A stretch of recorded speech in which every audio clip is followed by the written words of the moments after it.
Greetings, champions! Welcome to Mars Guiding Hand. I am Mars, and this is Idle Champions of the Forgotten Realms. Whoop. A free-to-play, officially licensed Dungeons & Dragons formation strategy game from Codename Entertainment, and my most played video game of all time. On this partner stream, we take a look at the latest content, discuss strategies, and answer any questions you may have about the game. So, take my hand, champions! There's much to learn. Today, we are going to be going over, because we unlocked Dragon Bait last week. It took us the entire stream and then 10 minutes more to do it, but we got Dragon Bait last week, so we're going to be looking at Dragon Bait some more today, talking about his formation abilities, his synergies with other characters, that sort of thing. And as we're doing so, we're going to play one or two of the new adventure variants that just released an hour ago. There's, I think, 8 of them in total. And we're going to be looking at each of them, but we're going to be playing one or two, whatever we have time for, really. So, let's go ahead and set that up. Hey, I love seeing that in-game pop up. Thank you, C&E, for having me. Okay. We just killed a boss. I'm going to reset this. I was just grinding for gems and chests in Mad Wizard. As you do. I'm so sorry for beating up this old man. Constantly, just millions of times. There's a skip button now, by the way. Shout out to whoever designed that skip button. Thank you. And I'm sure many players thank you as well. Alright. So, let's take a look at each of the new adventure variants in turn, starting with the 2 that have been added to the Grand Tour of the Sword Coast.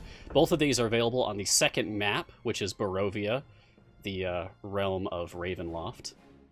You have to progress through the Grand Tour of the Sword Coast storyline enough so that you can access this map. And then, of course, have defeated the number of adventures and variants in order to access these. Such as for Frantic Excavation, you need to have completed 26 Grand Tour adventures or variants. I have 73 completed currently.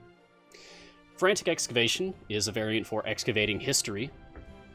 Monsters move twice as fast, and only champions with a base attack cooldown of 5 seconds or lower can be used. So, move quickly. Attack quickly. Careful Consideration is a variant for Towering Expectations. Only champions with a wisdom score of 13 or higher can be used. Which, gut reaction for this would be just using wisdom-based characters like Stoki, Grama, Narak, really just anyone with a sufficiently high enough wisdom. And special mention to Narak, because Narak's ability to buff your buffers is tied to those support characters' wisdom scores, so he was probably pretty good for this one, specifically. Taking a look at Tomb of Annihilation, we have 2 variants here as well. First up is Wagon Train, a variant for Homecoming. A wagon takes up a slot in the formation. Every 100 areas, an additional wagon joins your train, taking up another slot. This reminds me very much of the Grand Tour of the Sword Coast campaign. Where is it? Variant. One of these. Is it Close Escort? Yes. Starting in Area 11 and every 50 areas thereafter, a formation slot is taken up by a caravan wagon. I'm betting that it works like this. So if you've had experience with Close Escort already, then you probably know what you're doing for this Wagon Train variant. The second variant that's been added to Tomb of Annihilation today is Taking Responsibility, a variant for the Lost Heir of Omu, which is Ashara specific. I like this concept very much. I like this concept of variants that are specifically geared toward using specific champions. We see this often with event variants. Just about every event that comes around now, there's a variant for the new champion that requires that you use them, and it starts with them in your formation, and you cannot remove them. But we're also seeing this now for non-event variants, and that's really cool. So Taking Responsibility, Ashara starts out in your formation and cannot be removed or swapped out. Only Ashara and champions with Ashara's chosen bond can deal damage. Ashara's bond is her specialization options. She has 2 different levels, 2 different upgrade levels where she accesses her specialization bond. where you choose a specific race for her to like bond with, or group of races. So human is a very popular choice, and I imagine that's probably going to be the easiest for beating this with, is just going all human, because that's by far the most populated race of any of the champions in the game currently. Over in Waterdeep Dragon Heist, we have 2 variants that have been added. Both are accessible from the Skullport camp. The first is a variant for Lair of the Xanathar called Feigned Weakness. Only champions with a strength score of 13 or lower can be used, so sorry to the Krond lovers out there. No Krond. no Krond formations are going to work with this one, unfortunately. But Dex formations, any champions that have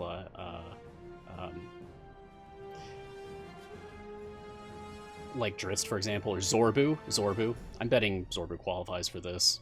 He doesn't seem like he would have a high strength. This is probably pretty simple in the current meta, given how strong Zorbu is, one of the top DPS currently. Sober Up is cool. This is interesting. It's a variant for Waterdeep Under Siege. Blurry pink elephants attack the formation at random in non-boss areas. Each time a pink elephant spawns, all champions gain a stack of Drunken Haze, reducing their damage by 10%, stacking multiplicatively. For every 15 minutes that passes, the number of stacks each champion has is reduced by 25%. However, and this is new, this is unique, using bounty contracts also decreases the stack size as if the time in the contract had passed. I'm probably going to be doing this one today, but I'd like to forewarn people, maybe consider running this one during an event so that when you use your bounty contracts to mitigate the penalty of Sober Up of this variant, you'll at least still get event tokens due to the event running. And lastly, for Baldur's Gate Descent into Avernus, we have 2 variants. First up is a Hero's Entourage for the Dead 3. This one I'm very interested in doing. Minsc starts out in the formation and cannot be removed or swapped out. Champions can only be placed adjacent to Minsc, and when Minsc is moved, any champions that are not adjacent to him after the move will be removed from the formation. So, like the Ashara-specific variant over in Tomb of Annihilation that came out today, Taking Responsibility, we also now have a Minsc-specific variant, which is very cool. And lastly, for a variant on Tale of Two Cities, we have a Tale of Two Champions. You can only field 2 champions at a time. So, pick your 2 favorites and go have a best friends adventure, I guess.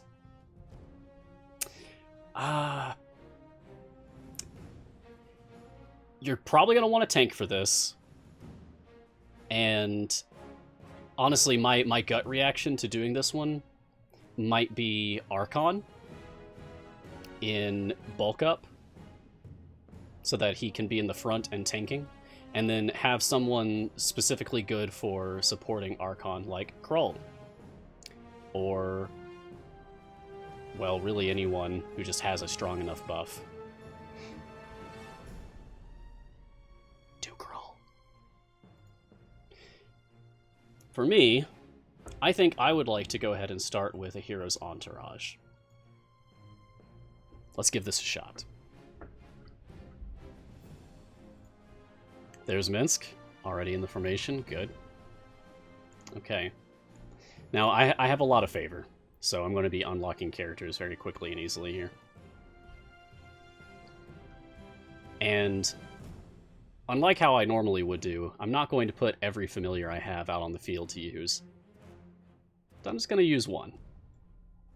One very specific familiar.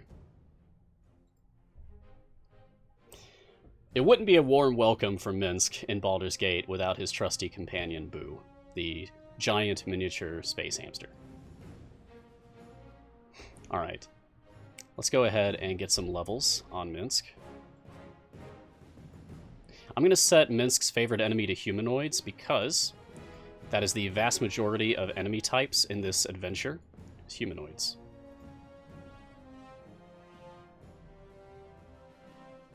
And I'm going to start by putting some speed champions out, just to make this go a little faster. I'm going to take Echo's Will on Sentry to reduce quest requirements. 90 levels on Deacon gives him access to Confidence in the Boss, his formation ability that causes enemies to spawn twice as fast. And then I'm going to have Shandy out as well, and just put her on Ranger Training to double the effect of her dash formation ability. Now, later, when it matters more, I am going to change up who I'm using in the formation. But, for the time being, I am also going to have Dragonbait out, because Dragonbait is one of the characters that I intend on using in my actual formation for pushing through this. Okay. We have it set up. So while this is running, cheers, talk to me. How are you guys doing this week? Anyone get anything good from my code this week? It's right here above my head. Nat Gaufjald. I don't have a joke for you this time. That's a tricky one. If anyone can think of a good pun to work with this, then let me know in the chat. That's a hard one.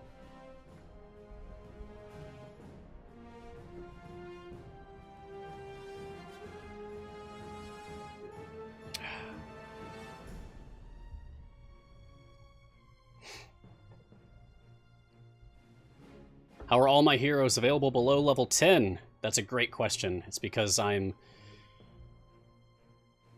very strong. I have a lot of favor. I currently have 1.07 E30 favor in this campaign, which enables me to unlock all of my characters and level them up significantly very, very, very early on. That code is buggy. Ha ha!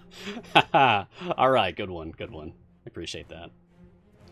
It just goes to show you, Adventures with Dad, how important favor is to the game. The more favor you have, the more quickly you can field all of your champions, level them up, get specializations, upgrades, etc. And the faster you can level people up, get their upgrades, etc., the sooner you can have your speed formation set up so that you can advance through the stages more quickly. So it all just kind of feeds into itself. Yes, there's a couple of things going on right now that may have come with today's update or something, but C&E is currently looking into it. One is that there is some kind of glitch going on that is causing adventure completion to be marked as incomplete and to not actually be getting rewards for completing your tasks. That happened to me. I'm a victim too, unfortunately. I was doing a Mert variant, one of the high-end Tomb of Annihilation Mert variants, and passed my goal, but it did not give me the reward, marked it as incomplete.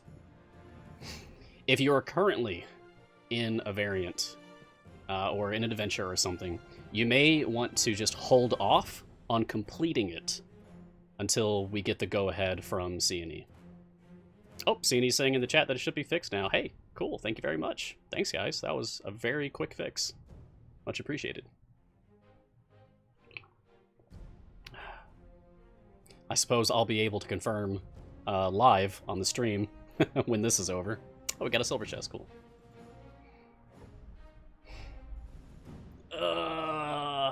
It's very tempting to put out just a couple more familiars so they will automatically pick stuff up. What would be acceptable?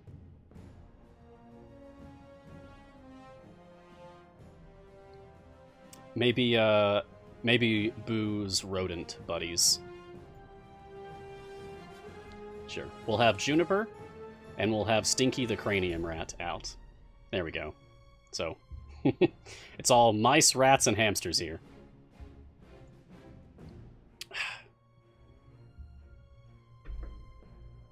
Good luck, everyone who is tackling these new adventure variants today, and even more so, the patron versions of these variants. I imagine that some of them are going to be quite difficult.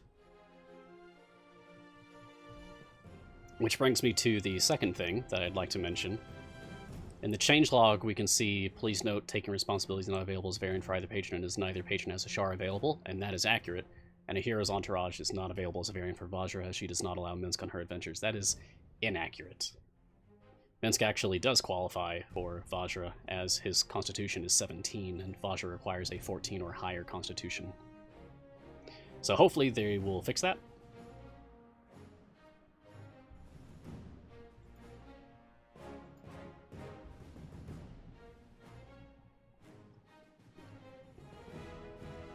Alright, Garwar. Suppose we can close and reopen the game. It seems awkward to do live on stream, but...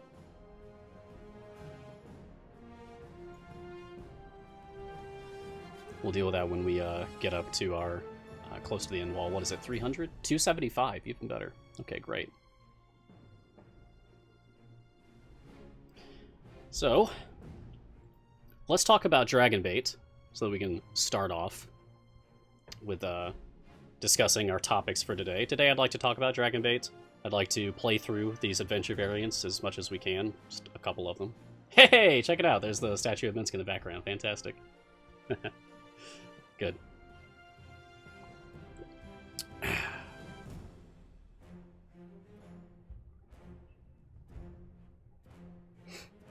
And, oh yes, we'll also be opening a lot of chests today. Check this out. That's just how much I was able to grind from last week. A lot of grinding. Working very hard on getting these chests. So we have over 1,000 silver, over 100 gold. 9 Vajra chests. I'd love to be able to send you some chests, which thankfully I do every week with the code.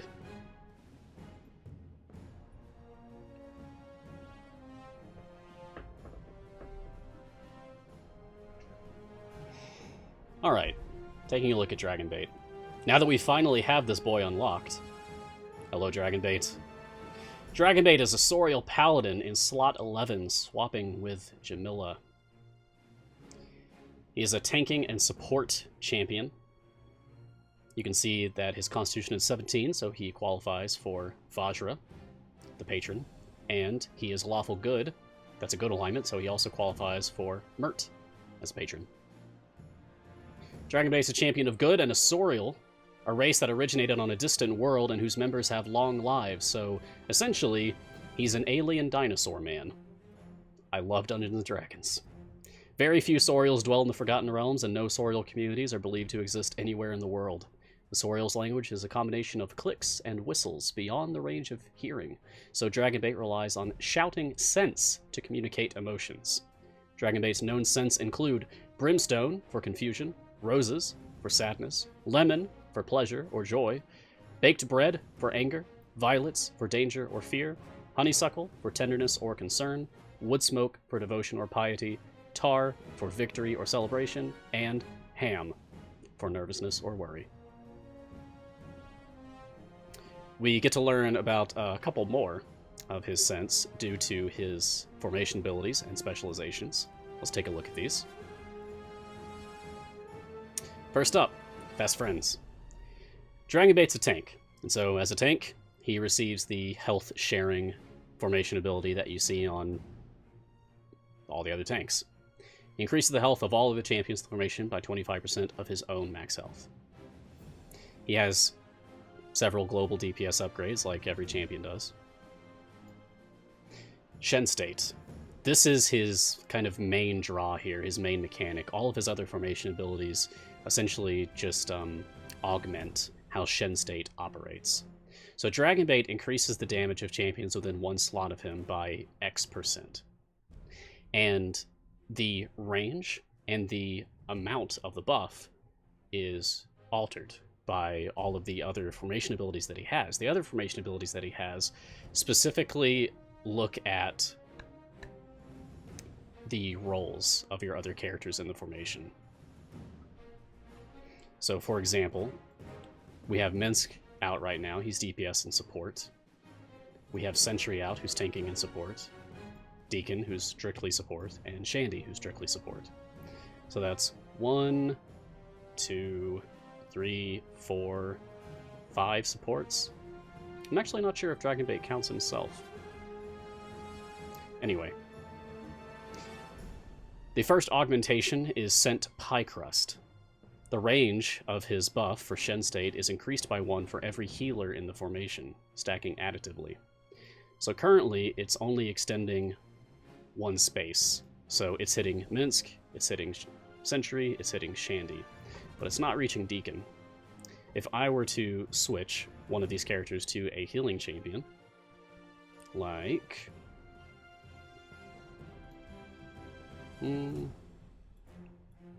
let's just put Calliope out. Yeah, she's healing and support. So I'm just going to put Calliope out in place of Sentry for a moment. And now we'll see that Shen State says that it increases the damage of champions within 2 slots. So the text here updates according to...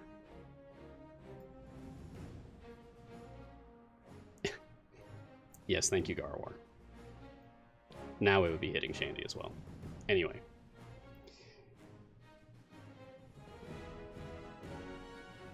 Because Calliope is a healing champion, the range of his Shen State is now extended to 2 spaces. So now it should be hitting Deacon. Or Shandy from this position. I misspoke earlier.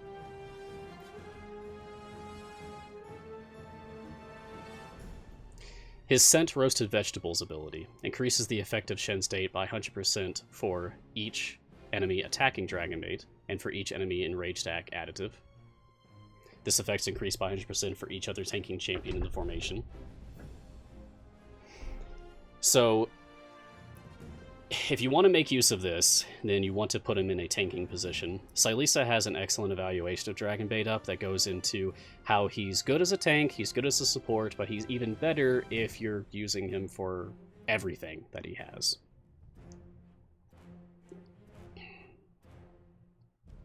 As Giant Dwarf says, yes, I also misspoke that not every champion has global DPS upgrades.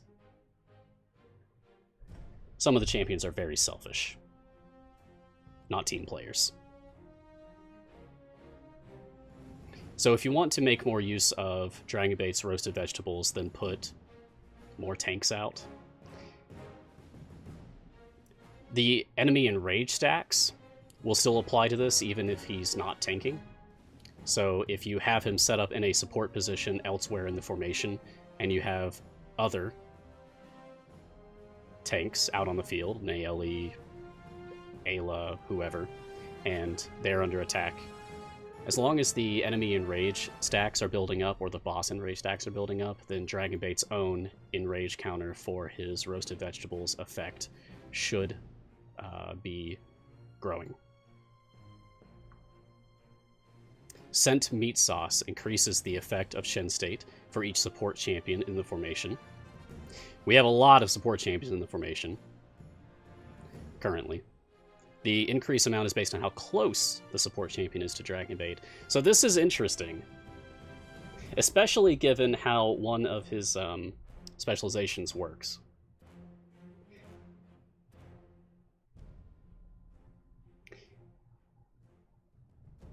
By default, Scent Meat Sauce is best when you have support characters that are 2 spaces away. I mean, you're going to get boosts to your Shen State regardless of how far they are, because all of these are going to give you a bonus, but you want to aim for 2 slots away by default. However, allow me to show you his specializations for a moment. This is very small text on the screen, so I'll read it to you in case anyone out there can't actually see this. Scent Roasted Chicken is his left side specialization choice. Dragonbait emits a rich chickeny scent, which changes how his buffs affect his allies based on distance. So it changes the effect of his Scent Meat Sauce, the ability that we were just reading, so that 1 slot away is 75% instead of 100%, so that actually goes down. But 2 slots away is 100%, 3 slots away is 125%, 4 slots away is 150%, and 5 or more slots away is 200%.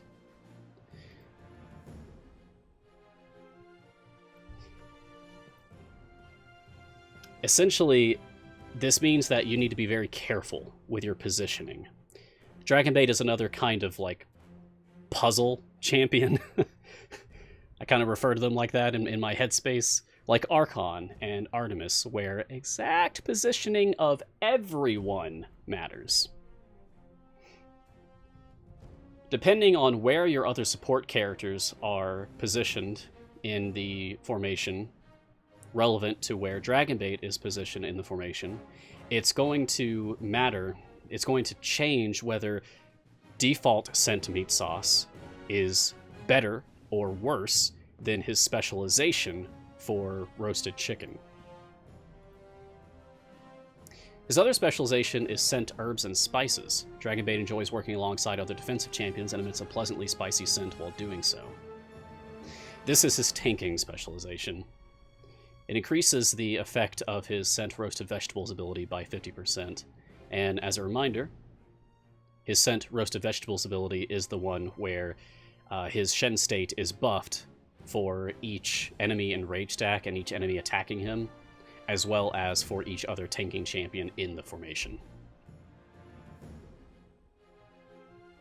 And I think the last thing that we have to talk about is his basic attack and his ultimate.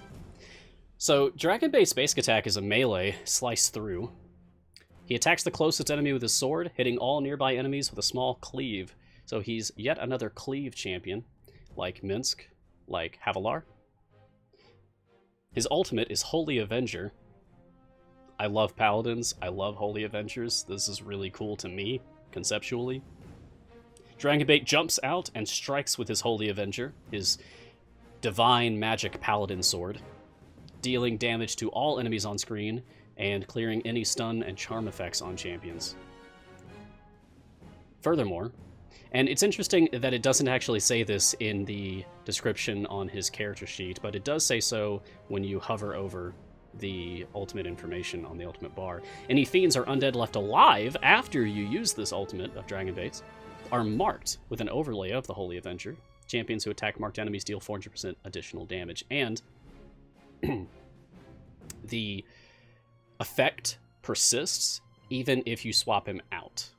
So if you just need a little extra boost for damage, you can swap him in as long as you're fighting a fiend or undead. Use his ultimate, swap him back out. It might be tricky, and there are better champions for doing that with, but if you just want to use him as part of your ult swapping rotation, then you may of course do so.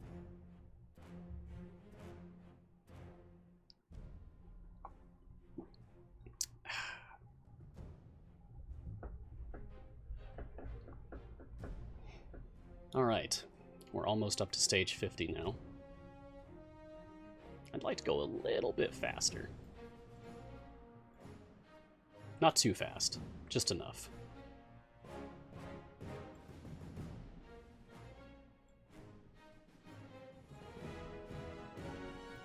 Going to put Sentry back out.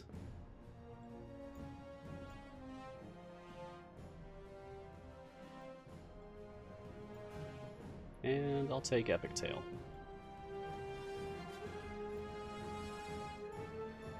That's better. Okay. Let's put familiars on the champions that I have currently out, just so that they'll stay leveled. I'll take the Scent Herbs and Spices specialization for Dragonbait, because I intend on using more tanking champions.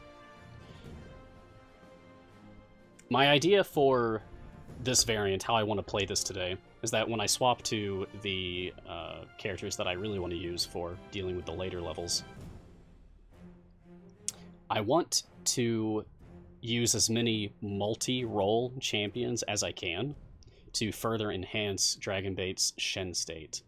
So, multiple tank support champions, like Gromma, Ayla, Tyrell. Tyrell's also a healer, so he'll be able to extend the range of Shen state in case that's something I need. Probably not. Oh, wow. I see people gifting subs in here. Cool. I think it's the first time I've noticed that.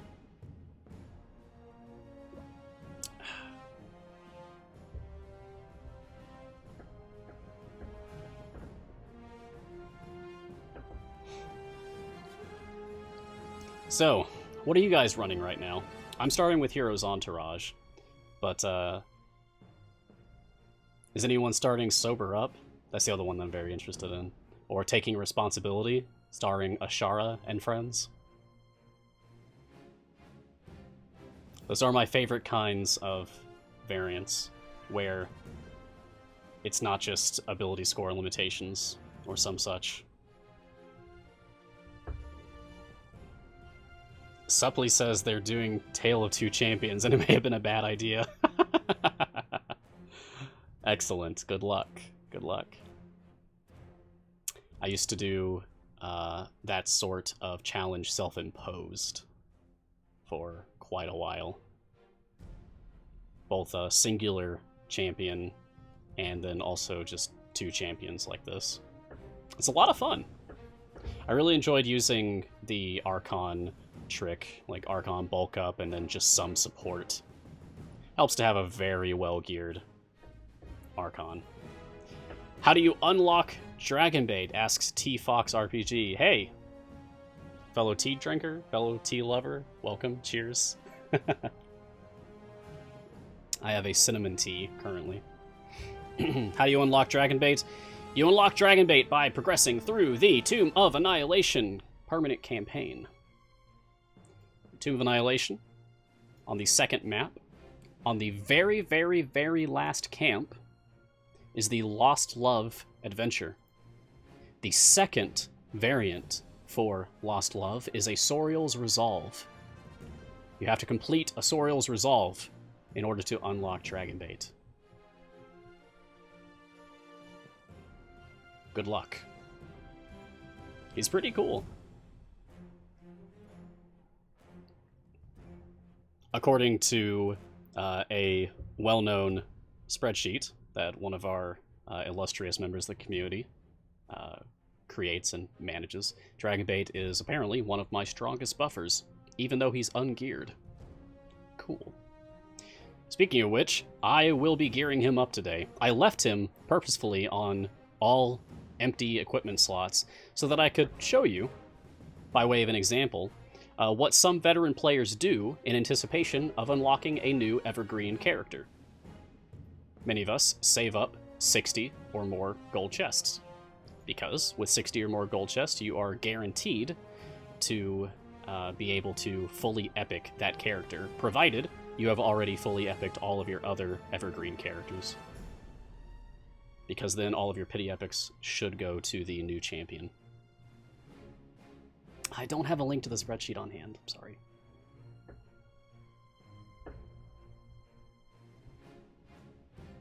It's been so long since I've manually clicked on things, on distractions.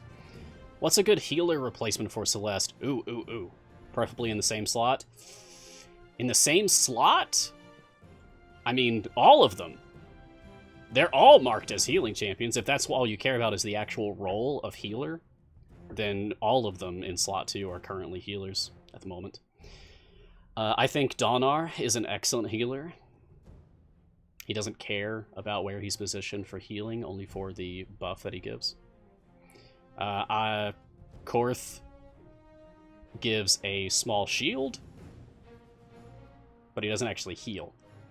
But he does mark enemies, like Ayla and Warden and Gromma and such, so that's useful for pushing, and Krull.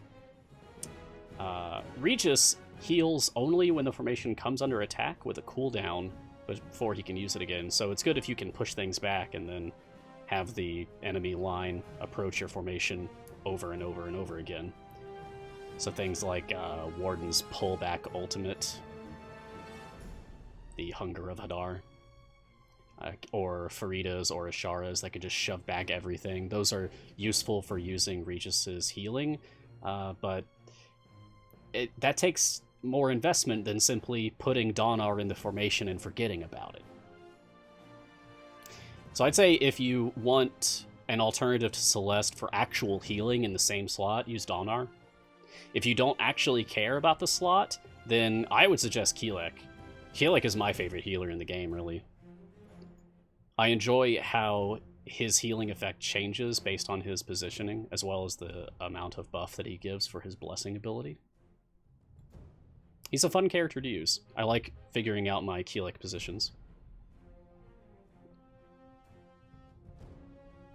Alright, catch you later, Puffin. Have a good rest.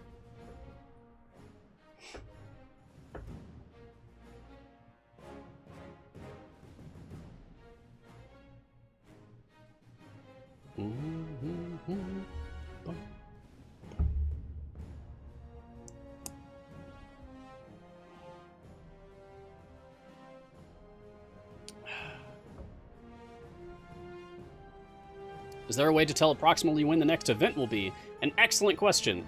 And yes, absolutely.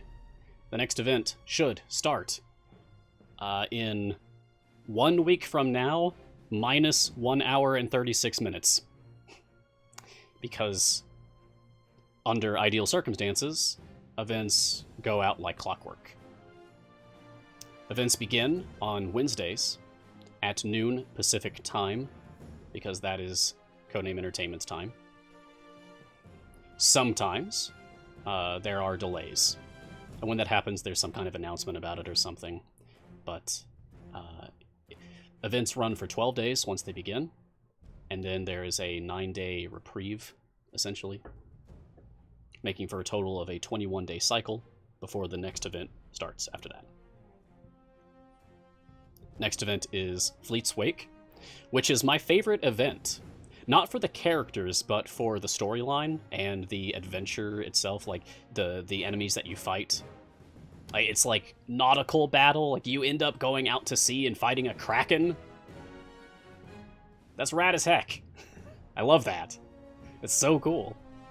I really enjoy Fleet's Wake conceptually as an event. So, looking forward to that. And new players rejoice, you'll be able to unlock Zorbu, who is one of the strongest characters in the current meta. Easily. Yes, during the 9-day reprieve, the 9-day break in between events, it is also a time gate weekend. So, that would be this Friday. So in 1 day, 22 hours, and 22 minutes from now, will be a time gate. Hello, Heal Me Hots. Kinda new, you've been stuck for 2 days on level 69 to Arya Chicken. Should you leave it and come back with better gear, or wait until you get to the 75th stage? Reset. Well, before you reset, get on the Discord. Post your formation. Take a screenshot of your formation, or just talk about it, describe it or something. Get on the Discord and tell us what formation you're using. Maybe we can help you optimize your formation to get you past those last 6 stages that you need to clear so that you can actually finish it. But don't stick on an adventure for that long. Don't force yourself, especially if you're not having fun. The point of a video game is to have fun. Everyone has fun in different ways. If it's fun for you to grind that long, then cool. If it's not, then don't.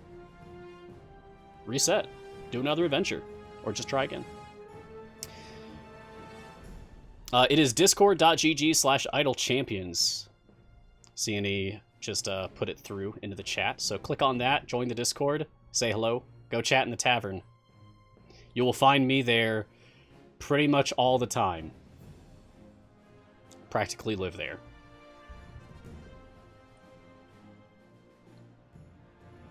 Thank you very much, Heal Me Hots, for the kind words.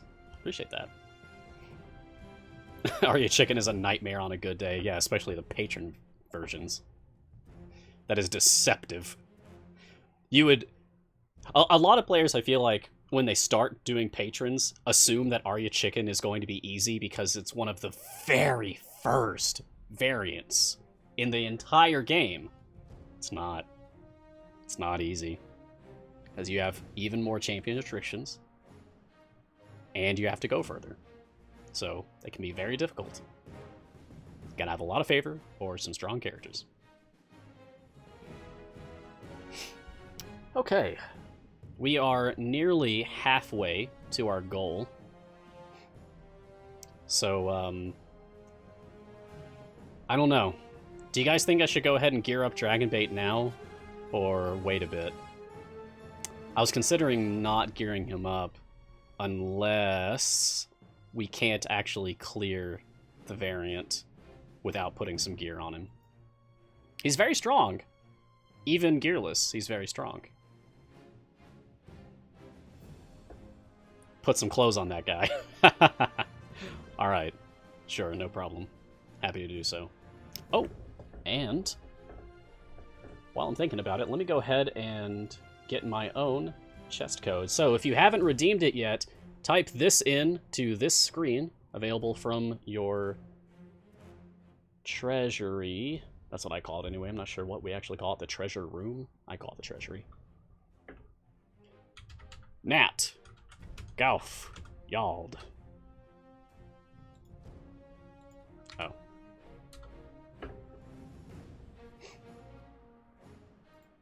Haha! Thank you. Okay, so before I do that, let me take familiars off, because I want to see exactly how much this is actually going to increase my formation once I start gearing him up. Let me switch some people out to have the actual formation that I would like to try using. Okay, so, Ayla.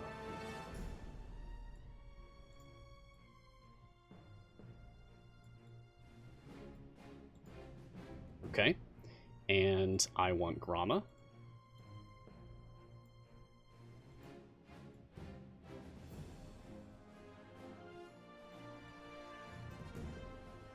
Okay. And who else did I want? Javi? No, I want a Tyrell. That's right. Yeah, give me Wild Shape. And I'm going to put Ayla here, and I'm going to put Tyrell up here. Okay, so we're currently looking at 2.02 E73 DPS.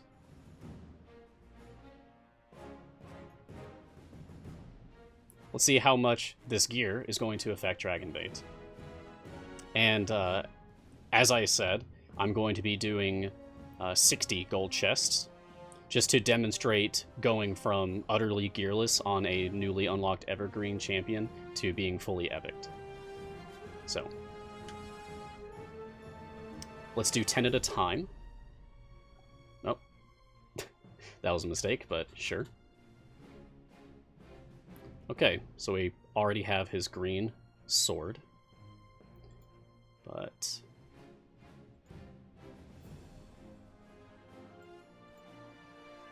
okay, there. Oh, really?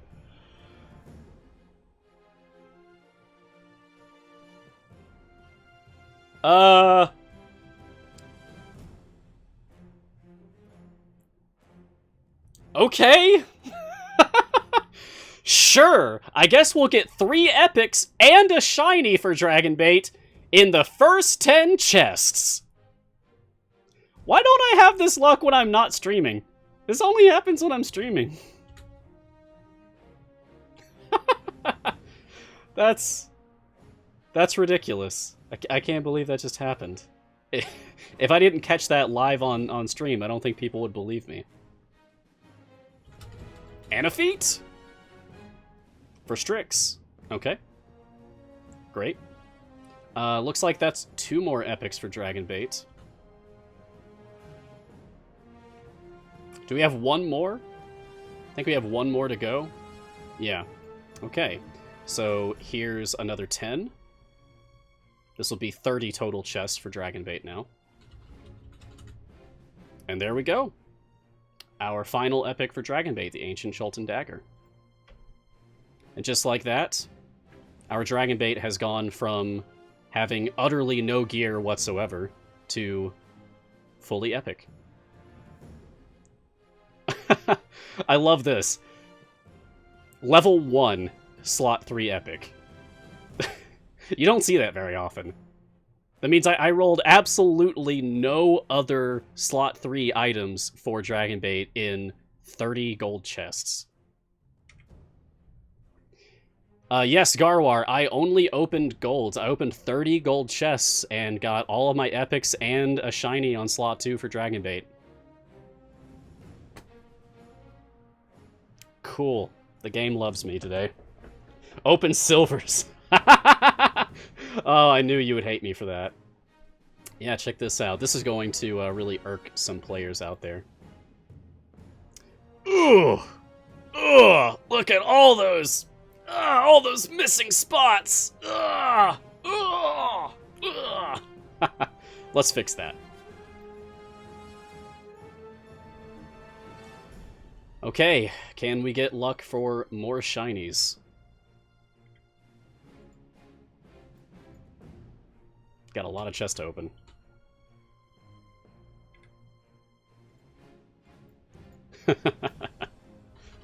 Oh my gosh, we actually did! Okay, that's a shiny for Ashara.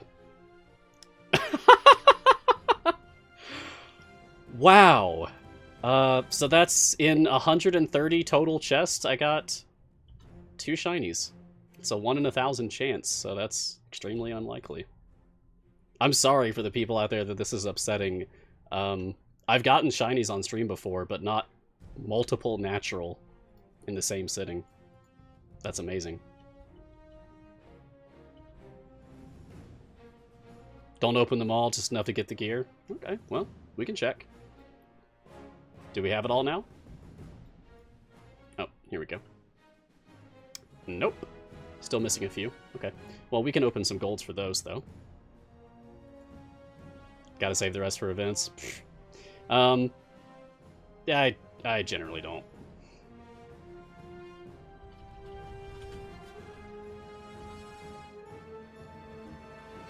Wow. That is a good feeling to open 50 gold chests at once.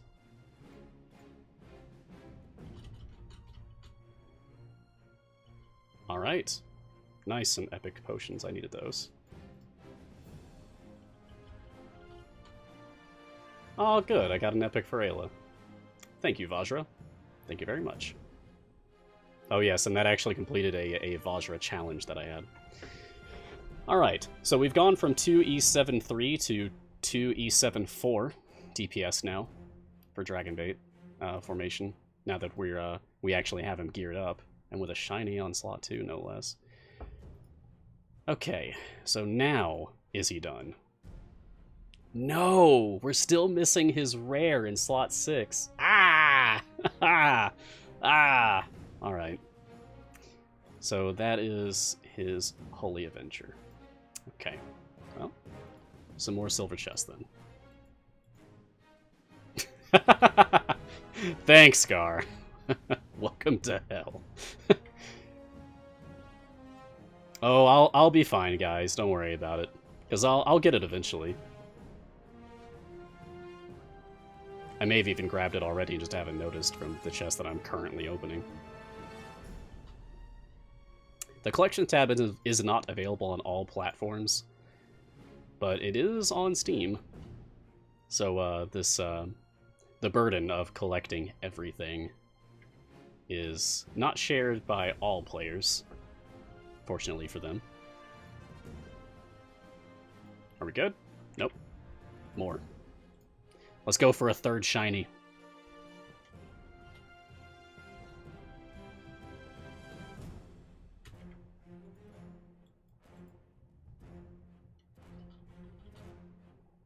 I agree. HP devout, I'd also rather not have to click on see all loot. I don't like that you have to do that.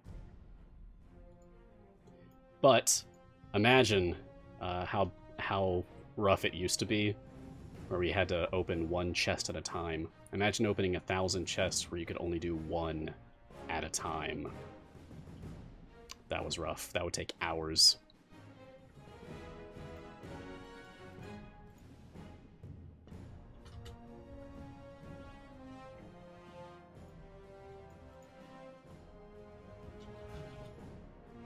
Ah, I saw a blue shield and thought it was for Dragonbait. Nope, we're trying to get his blue sword. That's right. Trying to get his slot 5 sword. Is it really not going to drop in 1,000 silver chests?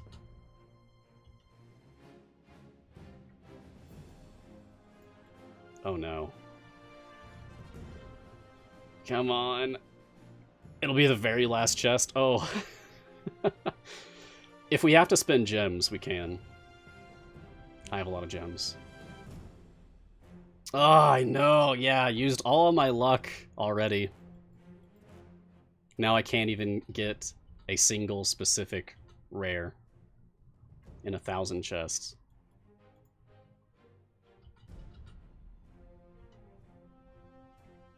Oh no!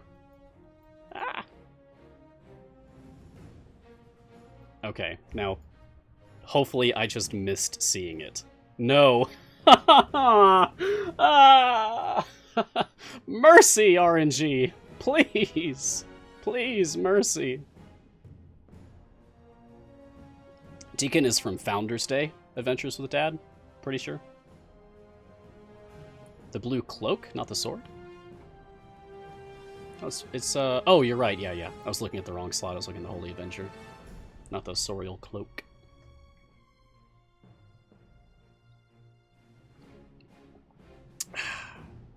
There's a lot of cloaks in this game. You're right. I was wishing for the wrong item. That's my problem. I was just wishing for the wrong one.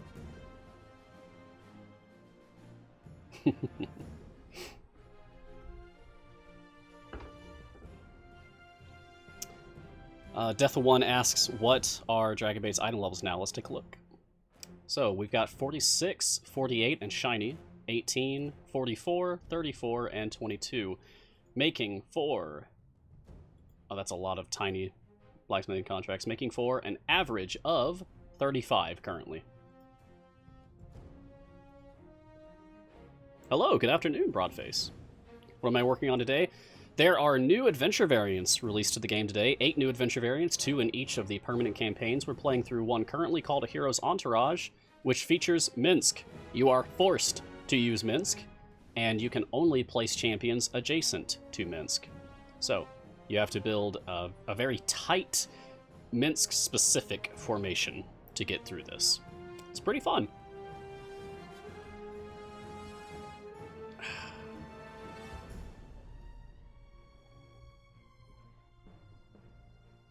What are you up to today?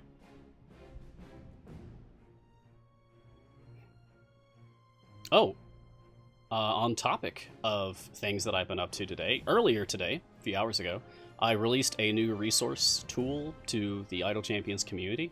It's up on Discord, Reddit, and Twitter. You can access it from any of those.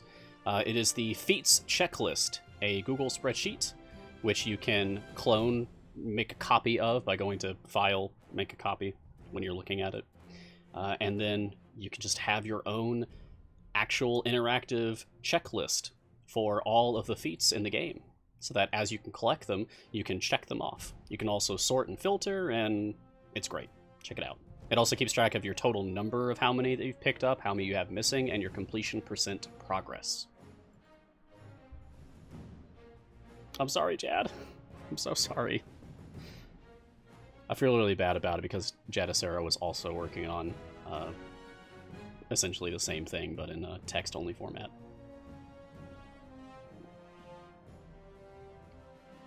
Thank you, Silent Guy. I appreciate the kind words. Yeah, D&D Beyond, fantastic. Great people. I try to at least drive traffic over that way when my stream is over. But yeah, they're good people. They're cool. I love Dungeons and Dragons. That's the whole reason I got into this game. It's because of my love of D&D. Yes, Supply, you actually can. There are sorting and filter options on every single column. So if you go to the source column, which is the furthest right on the spreadsheet, then you can sort alphabetically, or you can just like turn off all of the options and then just turn on the one option that you actually want to look at, such as gold chest or gem costs. and just toggle those on, and then hit sort, and it'll only show you those.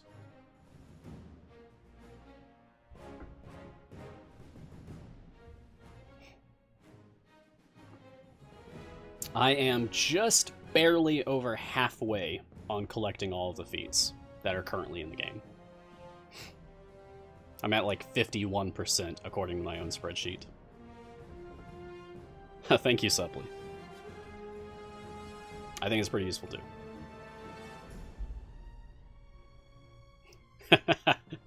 Garwar, I love that song. To this day, that is the only song that I have done karaoke for at a literature convention that I attended.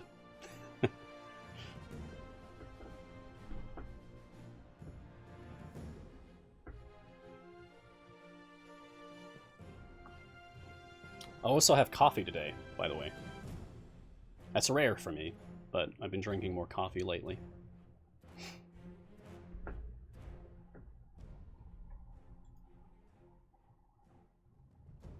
I'll be honest, my coffee is like mostly milk. Not actually a lot of coffee in this. It's more like coffee flavored milk.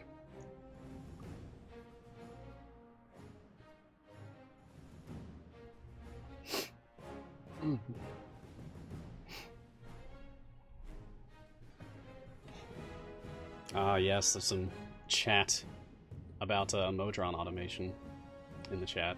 One of the features that was kind of outlined in the New Year 2020 dev blog that came out back at the start of last month, January, talking about all the upcoming major changes to the game. There's going to be the time gate rework. Got it. Offline progress. Got it. Modron automation. A system by which we'll be able to send other teams of characters out to do things, to run other adventures while we are actively running another adventure. That's very interesting.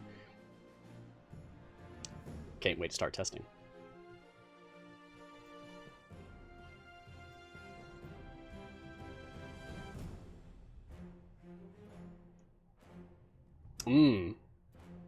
Someone in the chat has asked me, let's see, Sire, have I tried the D&D Beyond Cursed Farmer encounters yet? No. I'm very tempted to. It's kind of an amazing thing to me. A video game was made, adapted from Dungeons & Dragons, and now there's a series of encounters for D&D adapted from that same video game, adapted from D&D. Which is incredible. I love that kind of circular, creative inspiration. That happened with me on a podcast that I guest on sometimes. I just love the show. Some of my friends do it, and they talked about wanting to play a tabletop game based on what they're doing, essentially. So I wrote one. I wrote a micro RPG for them to play, and they played it and recorded it and released that as an episode. So it went onto the feed, and then I heard it, and it was like this cyclic joy. They made something that I loved, so I made something that they loved, so they made something that I loved, and it was great. I love that stuff. That's a good way to be in the creative world.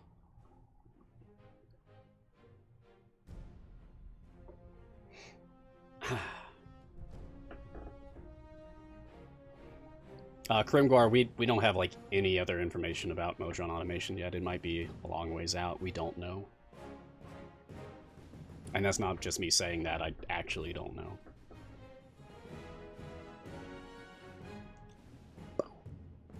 The animation for Holy Venture is really fast. I was kind of hoping that it would be more, I don't know, more like Kron's, like leaping out and like huge shockwave thing. I feel like the animation for Dragonbait's Holy Venture is underwhelming, but conceptually it's very cool. Many of the other ultimates in this game are very artistically pleasing. I didn't want to say flashy because flashing effects are kind of bad, actually. I turn flashing effects off.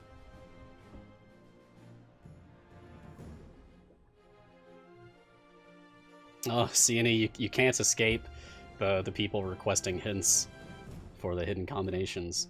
It's fun, isn't it? The hidden combinations. I love that. I've guessed easily over 100 different ideas for the hidden combinations ever since it began last year, and I've never been able to crack a single one. I've tried, but despite not being able to get any of them myself, it's just been fun. It's a really fun idea that you guys had to start releasing like into the wild. Like, hey, there's chest codes, but we're not going to tell you what they are. Figure it out yourself. And it's created this kind of communal mentality, this discussion, like we're kind of all in this together trying to figure out these codes. That's fun.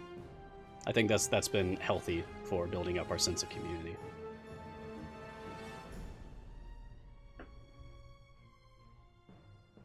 Good luck to everyone trying.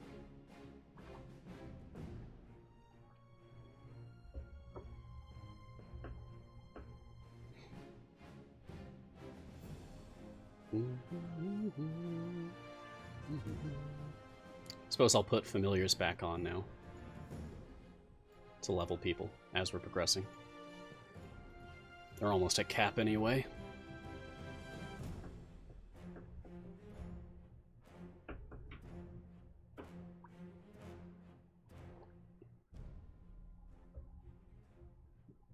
Since it's been a while, if anyone's wondering why I'm doing this specific type of formation, it's because I have to use Minsk for this variant, and I wanted to use Dragonbait today, so it's like following up on unlocking Dragonbait in last episode. This way I'm able to discuss Dragonbait's formation abilities and such. But if I want to use Dragonbait, then I need to try to design a formation that's going to best put him to work. And so for that, I want to have as many support champions and tanking champions, and optionally healing champions, I guess. Not really important for this, but generally it is, as I can. So all of the champions that I'm using here are multi-role champions. Tyrell is tanking, healing, and support. Ayla is tanking and support. Minsk himself is DPS and support. Grama is DPS, tanking, support. Because Dragonbait's abilities want to know how many of each kind of role that you have in your formation, as far as healing, tanking, and support goes anyway. DPS and gold doesn't matter.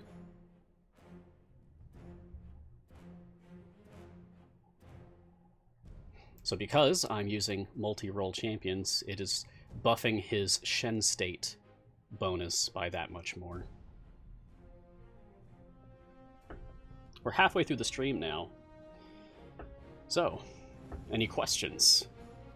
Anyone need any help this week?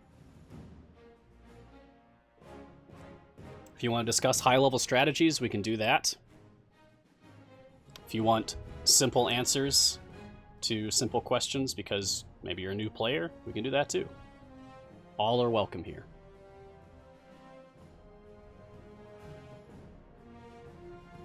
All right. Have a nice evening, sire. Cheers.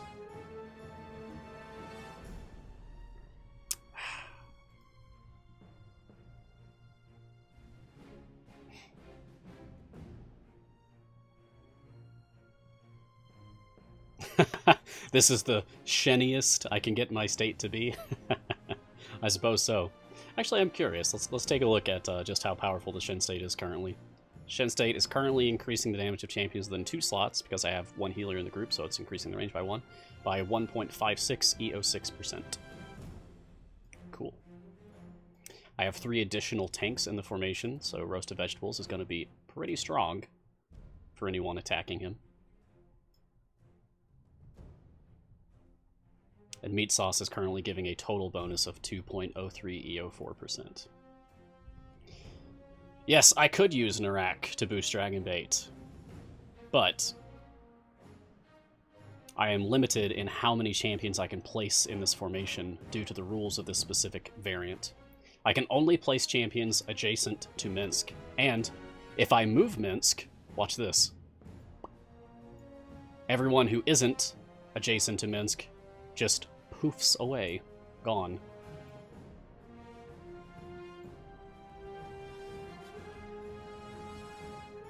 So I have to be very careful with positioning and such.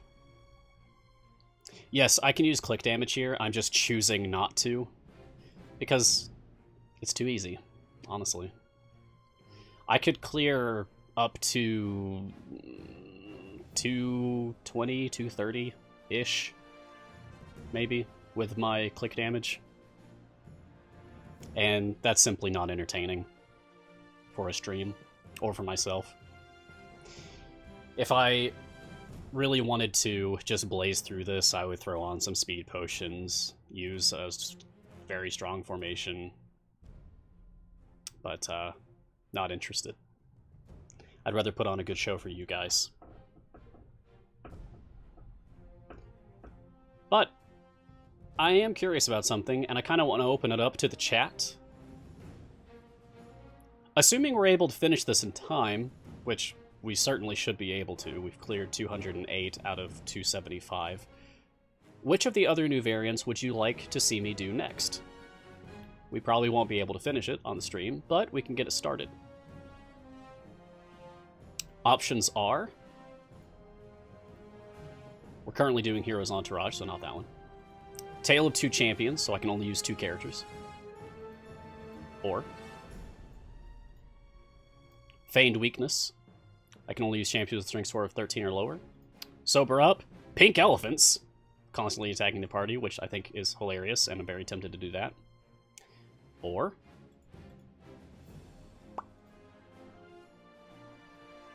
Wagon Train, which restricts how many slots we have available by throwing in wagons every 100 areas, but we only have to clear up to area 350, so I'm guessing that's only going to be 4 wagons total, which honestly doesn't sound bad at all.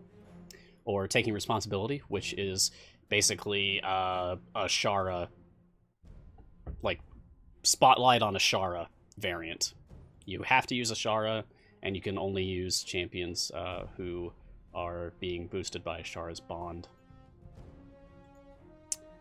And Careful Consideration. Only champions with a Wisp score of 13 or higher can be used. And Frantic Excavation. Monsters move twice as fast, and only champions with a base attack cooldown of 5 seconds or lower can be used. Those are the options. There's 7 of them, because we're doing the 8th one right now. I'm seeing a lot of Ashara and Pink Elephants. And Tale of Two Champions. It feels like kind of an even split between the 2 champs, the Ashara one, and Pink Elephants, so might have to make an executive decision on that. Thankfully, I've got time. I've got, what, 60 more stages to think about that?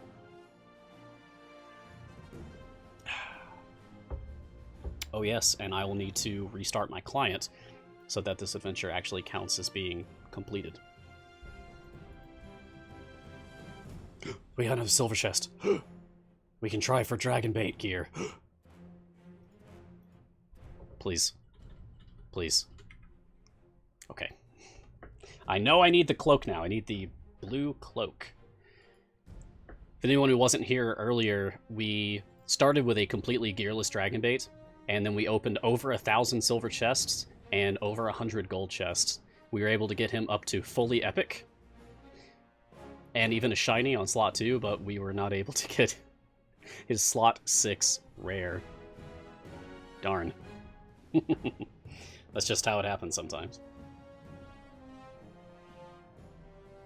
Oh, is it just on their side? No restart required? That would be great. Cini, can you confirm that for me? Maybe? Please? Where did I get the D20 mug? It was actually a gift from a friend at a Christmas party a few years ago, so I don't know. I don't know where they got it from. But I have it. It even has a lid. There's the 20.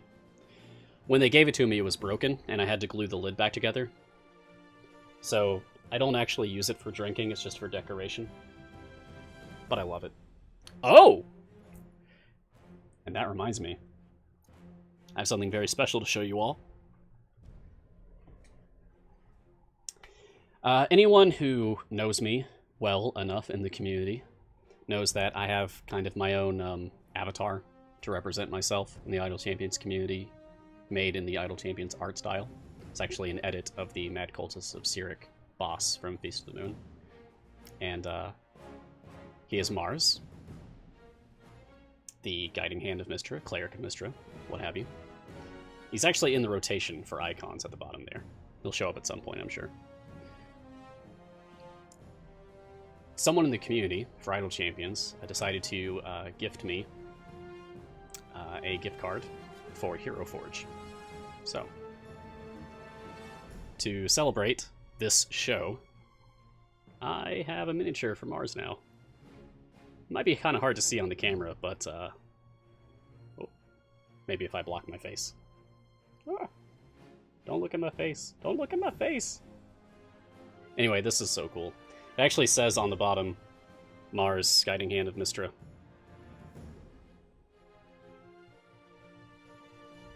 Love that. I am going to be painting it, by the way.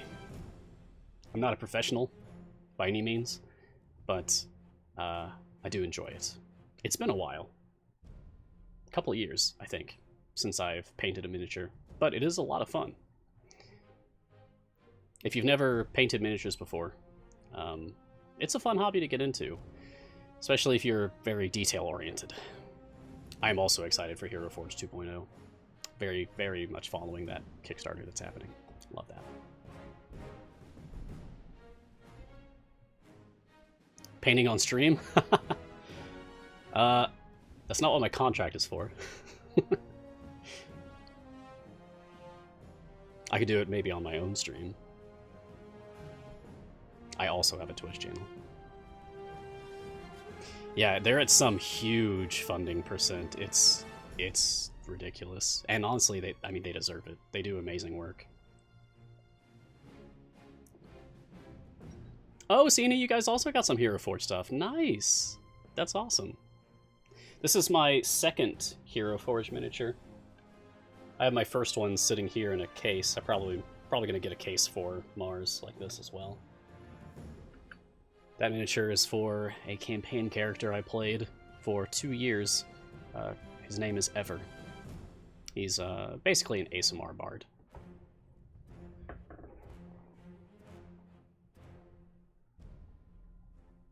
Oh, I love the Abyssal Chickens. I love how fast the Abyssal Chickens are. Everything else in this game kind of moves at the same consistent speed, really, but the Abyssal Chickens, when we first ran into these, when they were added to the game, the first time I saw them, like how they just move really quickly, just suddenly at you like that, it kind of startled me. I'm not used to that. You find the chickens disturbing. Yeah. How they, like, open from the top to flap their bodies? Ha! That is discomforting, to say the least. I'm glad that the Abyssal Chicken Familiar doesn't do that. Compared to the other Abyssal Chickens in the game, this one is calm.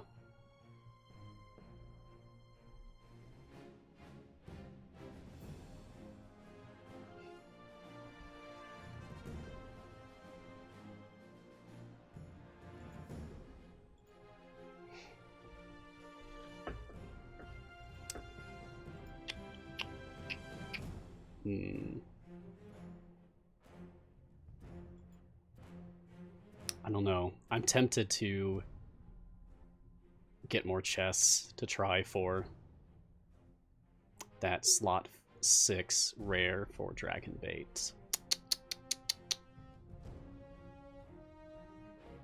What do you guys think? We have about 43 more stages to go to finish this one. So maybe bottom of the hour we'll be able to finish it and then start the next one.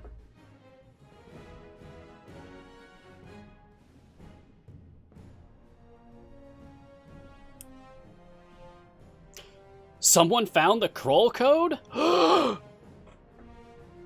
Really? I'm gonna try this.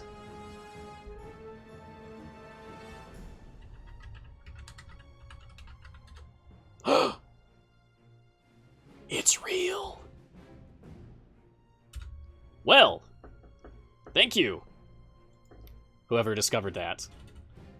Whoever was ultimately responsible for that. Congratulations.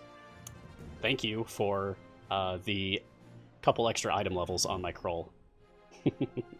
Appreciate it. Oh, you did, Sir Mushi? Excellent. Congratulations. That is a much sought after code. People really love Kroll. Too much.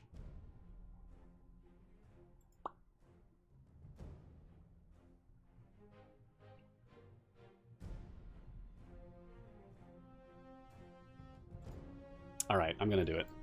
Before I lose my nerve for it. I farmed up all these gems. I'm gonna use them. But what should I do? Maybe 50 silvers? No. Okay. Well, I'm going to try just gold chest then.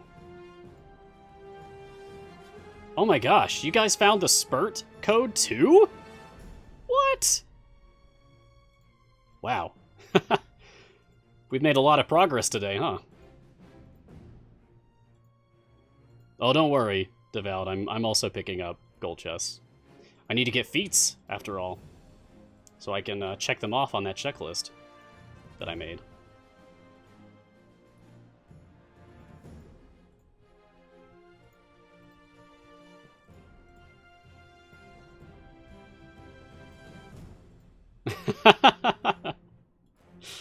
Oh, I'm so sorry. Really building a reputation there, aren't you, Margaret? It's unfortunate. But it's making a lot of people very happy. Oh, wow, look at that. Duplicate epics for Celeste from this.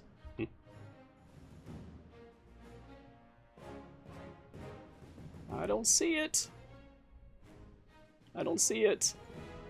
Oh no. I'll get it eventually, but... No! Dragon bait, please, come on.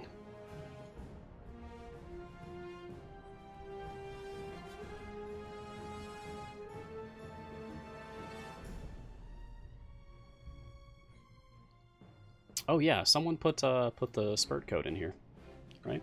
Oh.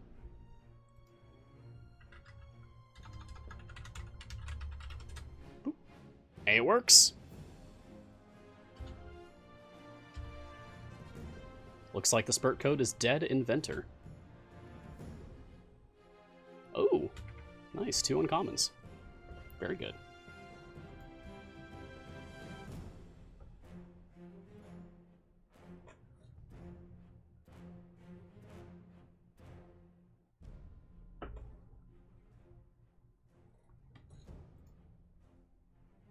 Oh, we can get one more.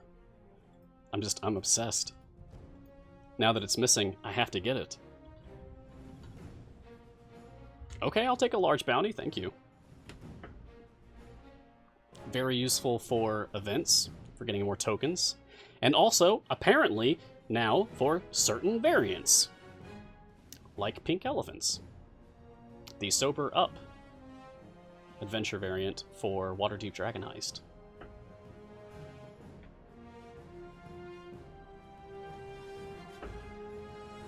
Spurt's not being mocked. Spurt is being celebrated. Hey, Spurt. How long have you lived down here? 11 days! And how long do kobolds live? 11 days! I love how happy he sounds when he says that. It's a great clip. I've listened to that clip so many times.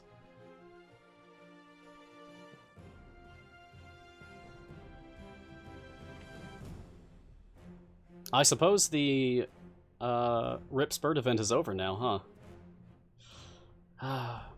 Maybe next year we'll do it again. Maybe. He's adorable. I love that little guy. I mean, looking at him, he's so cute. It's a cute, evil little dragon guy.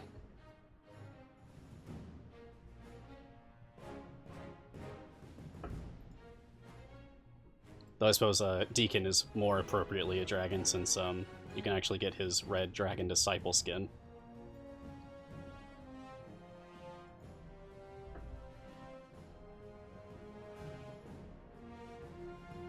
Chris Perkins is indeed a treasure. I agree.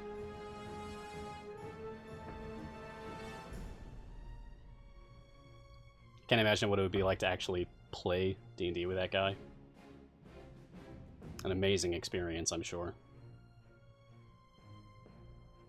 Envious of everyone who's had that opportunity.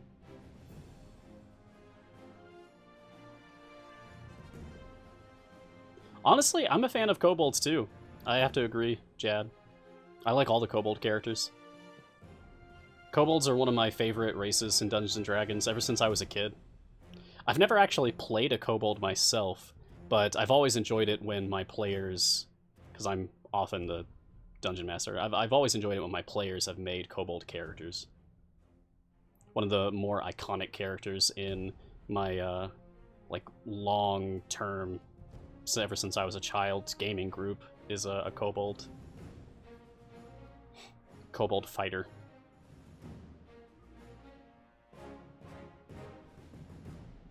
Kind of a Donar situation where he's wielding a sword that's way too large. Yes. Yes, Critical Role knew what it was like to play with Chris Perkins for about half an hour. I have tried Kobolds Ate My Baby. I have played that, actually, years ago, like, in college. That's fun. Fun little minigame. I'm a fan of micro RPGs in general. Everyone is John is hilarious. Honey Heist is delightful. There's a few actual plays you can listen to of people playing Honey Heist, and it's really funny. I wrote one that you can find on my Twitter, which is called Punch Idiots. And that's not to say you are punching idiots. It is that you are idiots who punch. It's a Dragon Ball Z parody micro RPG.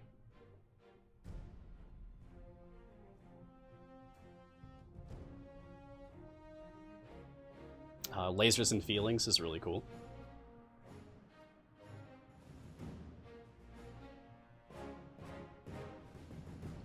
And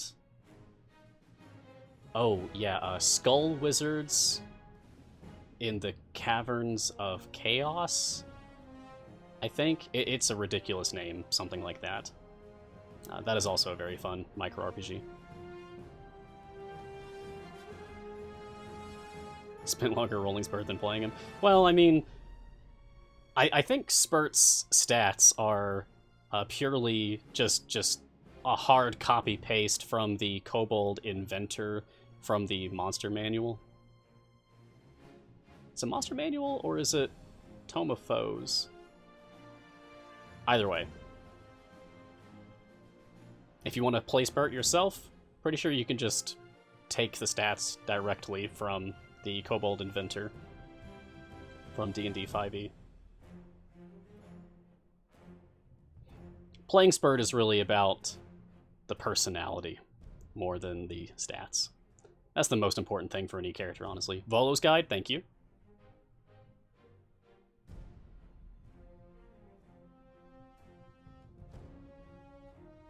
Yes, Spurt has terrible stats. But it's not about playing the game optimally, in my opinion. It's about enjoying the game. It's about telling a story cooperatively and everyone having a good time.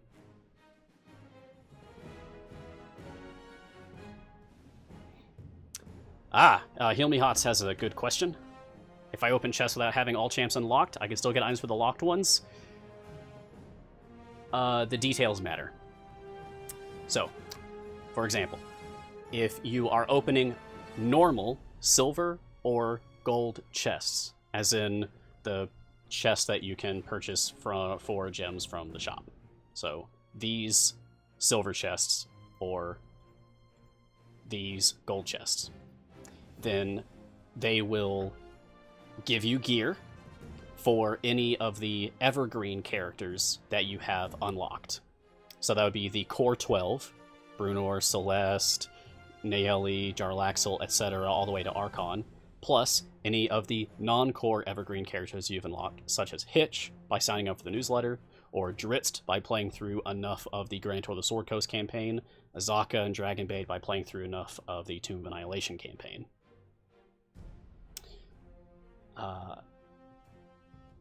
It will not give you gear for any of those characters that you have not yet unlocked. So that's why when I unlocked Dragonbait, despite opening tens of thousands of chests already, I didn't have any gear for him, because his gear didn't enter the pool for silver and gold chests until I unlocked him. Now it'll be there, which unfortunately also dilutes the item levels that I'm going to get spread across all my evergreen champions, but that's just the price you pay. For weekend chests, such as the Ruby Weakness Weekend that we just had, which had Ruby chests, which were very cool. I really like the design on those Ruby chests, very pretty. They contain gear for several champions. It's usually a mix of evergreen and event champions. It will only drop gear for those event champions if you have those event champions unlocked. A notable and a very important notable exclusion to those rules for chest not giving you gear for things that you haven't unlocked yet are event champion specific chests. For example, if you were to get a gold Gromma chest somehow, but you don't have Gromma unlocked, you can still open the chest and it will give you gear for Gromma. You will then see that gear on Gromma once you have her unlocked. It will remember what you've unlocked and assign it to her accordingly before you have access to her. I hope that answers your question.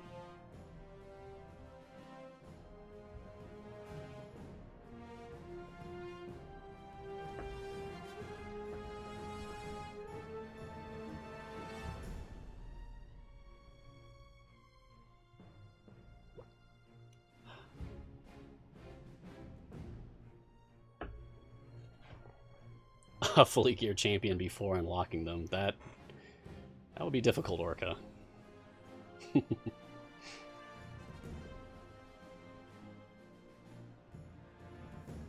Suppose it would be possible.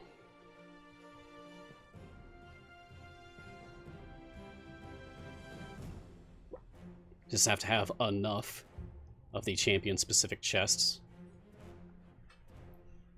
prior to unlocking the champion. So if you're just obstinate about not unlocking a character for long enough, then perhaps from promotions and events, etc., you may be able to ultimately have enough chests that you can do that. Might be kind of funny, actually, if someone posted proof of that. Like, hey, I just unlocked this character and it's already full epic.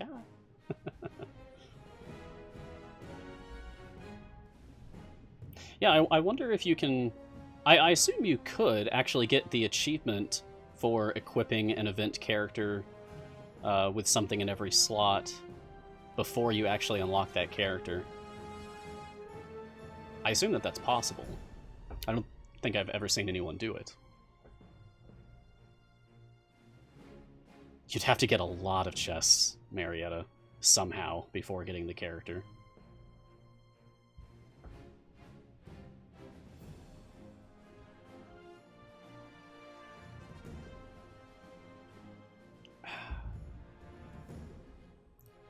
Can you buy chest packs for a character before you unlock them?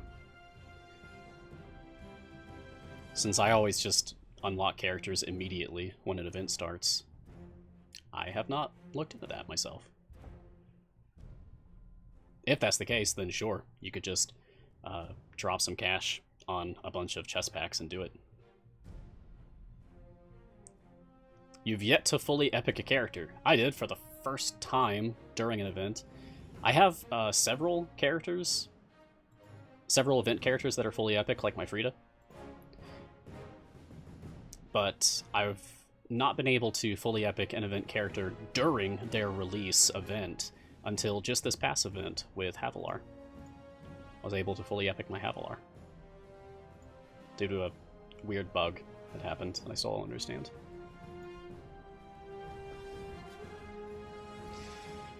Oh, it's getting a little rough now. Enemies are managing to survive up to my formation.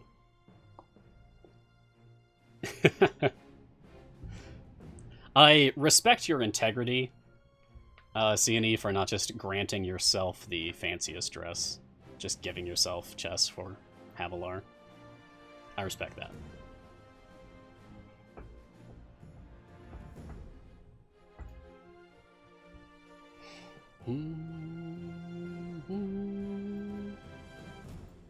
I'm trying to think who I want to use all of these blacksmithing contracts on. I have a spread of characters that are... my goal is, like every event champion, to be average item level 50 or higher.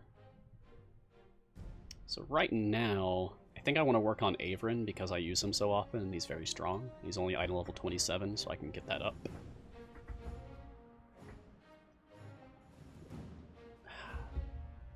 I got very lucky with gearing up Havilar. It took 30 silver Havilar chests and 24 Havilar gold chests. That was my total result from the event, including chest codes and everything. So with 24 Havilar chests, I was able to fully epic her, which is amazing luck.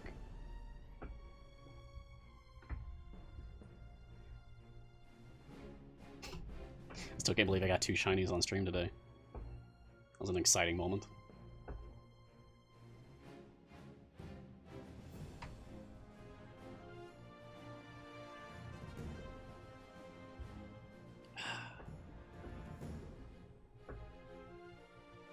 I don't know, Zeke, about Havilar being the only character whose every single item is super useful or super fun. I think that's probably true of multiple characters, but Havilar is certainly within that group. I definitely agree on that. I think they did a great job designing the items, the equipment for Havilar.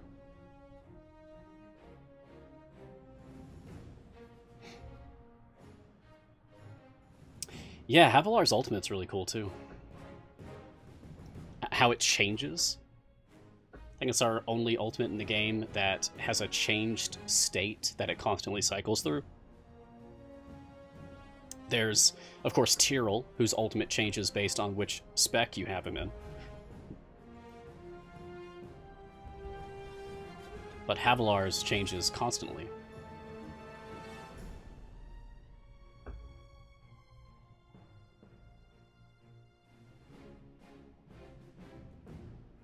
Oh, I believe they fixed what was shown off on my show. Was it? Yeah, it was last week. There was a moment on my show when we were fighting Volindra, and we had the dialogue up on the screen, and it was set to pause until it was clicked on.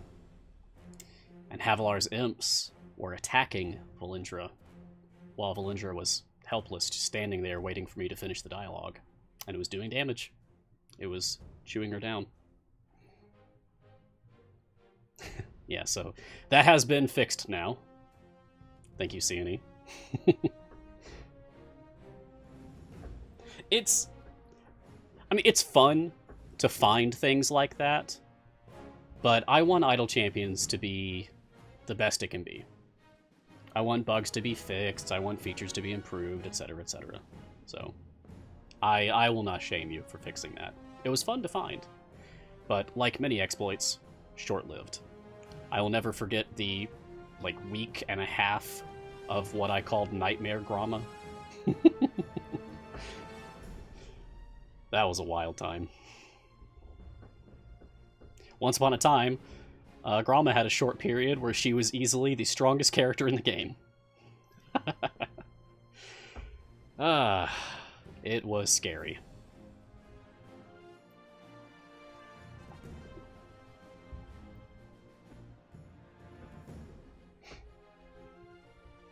Wood chipper walnut. Yeah, with Walnut's ultimate, that would just shred through bosses. Like armored health bosses. It would do like 100 hits or something. It was ridiculous.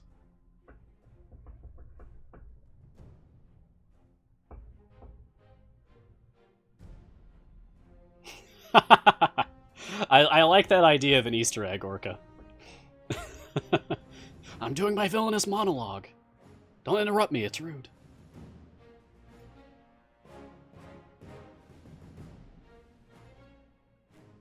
It's true. Kroll now is the boss shredder of the game.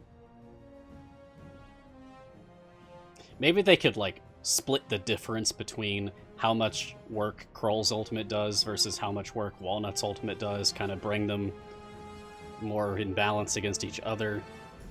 Kroll's is too good, Walnut's was too good, and now it's kind of... I don't know, I feel like it could bring it up a little bit more. If they could split the difference between the two, I feel like that would feel better. What do you guys think? Yeah, Kroll is a focused blast, which matters for purposes of like bosses that hang back away from the group of enemies, such as Valindra. Welcome. You just got here. We're live for another about 20 minutes. We are discussing, all kinds of things today. It's a pretty chill stream today. We're going through one of the brand new adventure variants that were released today. We're playing through a Hero's Entourage, which is a variant for the Baldur's Gate Descent into Avernus permanent campaign, where we can only use Minsk and champions that are adjacent to Minsk. So I've set up a Dragonbait tanking formation,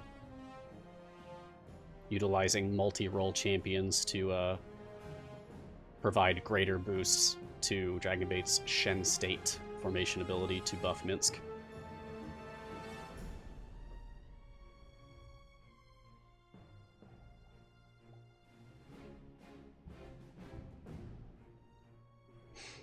Maybe I am picky, Durzies. Maybe I am.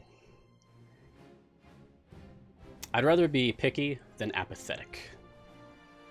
I'm very passionate for this game and the community built up around this game, so I care.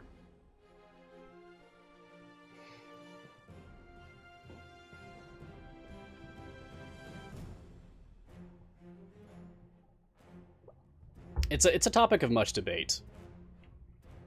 What to do about Kroll, what to do about other champions, possibly. Some people in the community know how I feel about Tyrell. Too strong. Other people in the community defend Tyrell, saying, like, no, don't nerf Tyrell. And I get it. I do. I've also played, like, brand new accounts, and yeah, I really need Tyrell. I'm well aware of what the new player experience is like.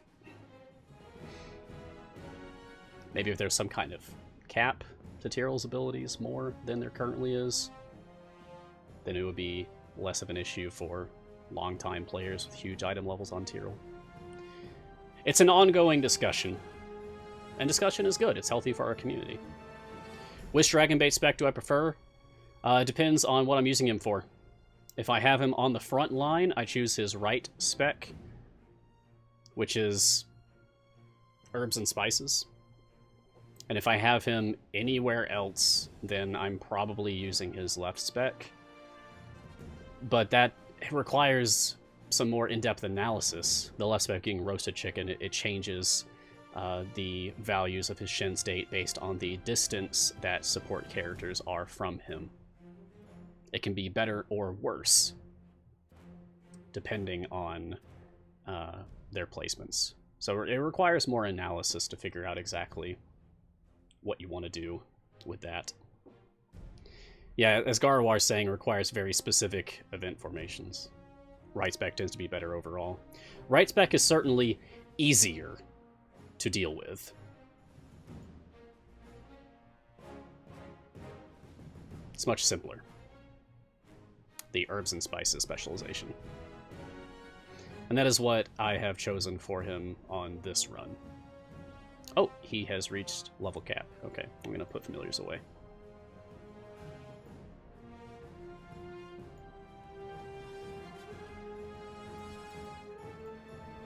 And just to get some very small boosts to Minsk's DPS, I will allow him to overlevel. If you're a newer player, and you've only kind of recently gotten to the point that you can reach level cap, then you might be surprised to know that you can overlevel characters. You just have to change the level up option to be something other than upgrade. So either ×1, or ×10, or ×25, or ×100. And then you can level a character beyond their cap, which will heal them if they're damaged, so that's useful sometimes, and give them extremely small boosts to their DPS. But it's something. It's better than nothing. Yeah, don't expect any huge differences. You might get one more stage past your wall. Maybe. Maybe a couple stages. Not much. Not much. But it's something. It's more useful for keeping your tanks alive in actual practice, in my experience.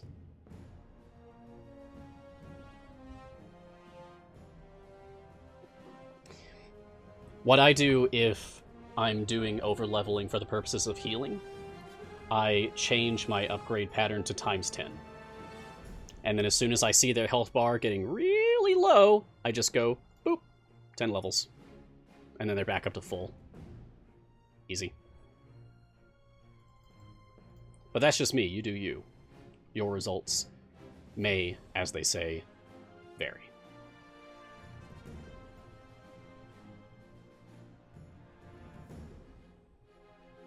Because ×1, like just one level of overleveling, does not fully heal. It'll heal like a chunk. But I like to do ×10 because that definitely fully heals them. 10 little chunks. It's probably more like 5 or so actual levels to fully heal, but I like setting it to ×10 so that I don't have to click multiple times. Just simpler. Perhaps not optimal, but simpler. I appreciate the reference there, Iltasine.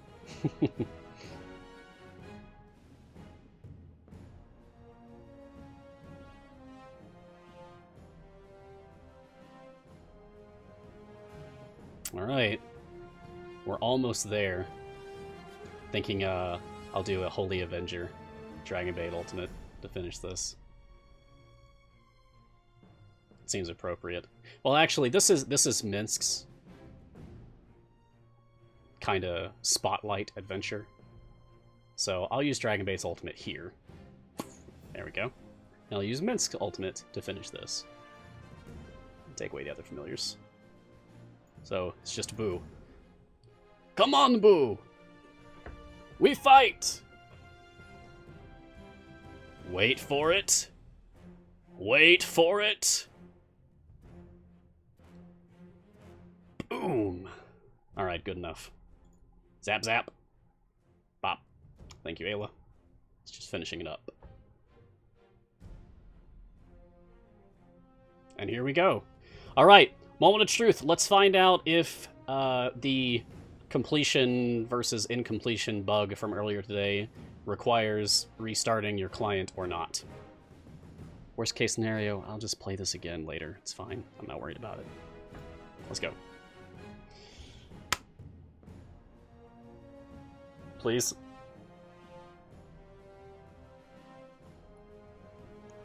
Shout out to Skip Button. Hey, complete. Color's different on this. Isn't it usually green if it actually completes? I thought the complete word was in green normally. Anyway, it worked. Huzzah! Okay.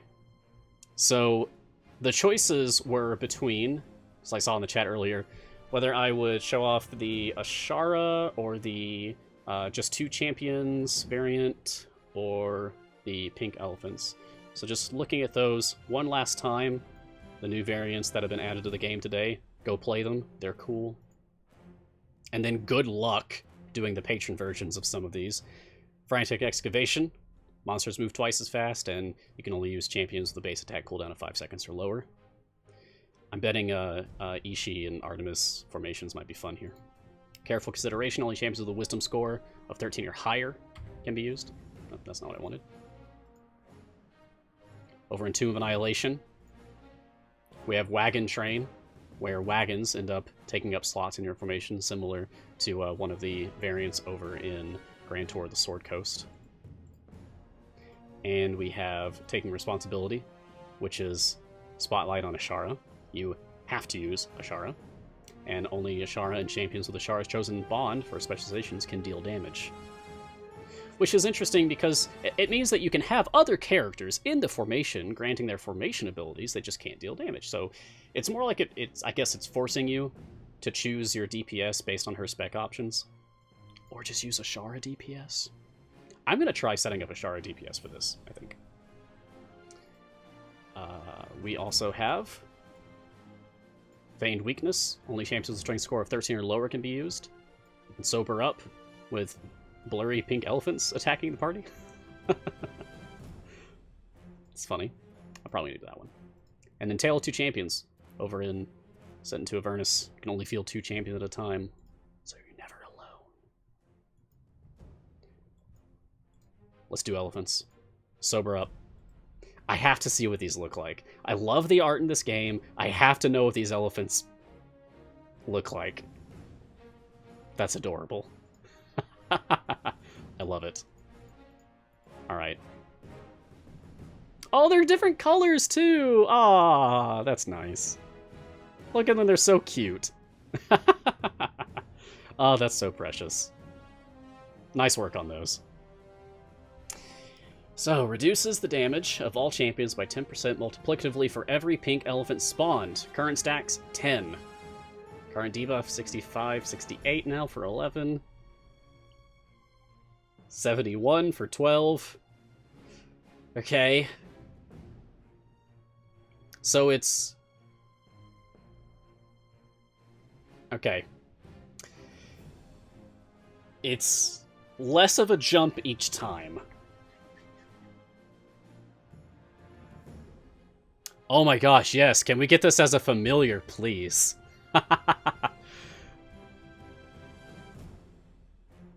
Make this like a familiar option, but you have to beat this variant first before you can get this as a familiar. What combo would I use for Tale of Two Champions? Great question. I've had a lot of experience doing just like duo champion challenge runs on my own. And I really enjoy using Archon for his bulk up ability, because Archon is a tank and a DPS. One of the very few. Gromma is another, but with Gromma you have to basically choose whether you want her to be a tank or a support or a DPS, whereas with Archon, it's less of a choice.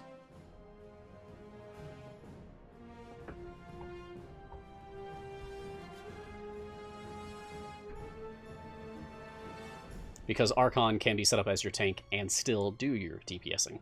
So I like setting up, and this is what I'm going to try. I'm going to try that variant with Archon in the front, in whatever position would be best for him given the blessings in the campaign or what have you. And then I will have behind him Krull, or maybe Calliope, or... Well, I mean, there's a lot of good options.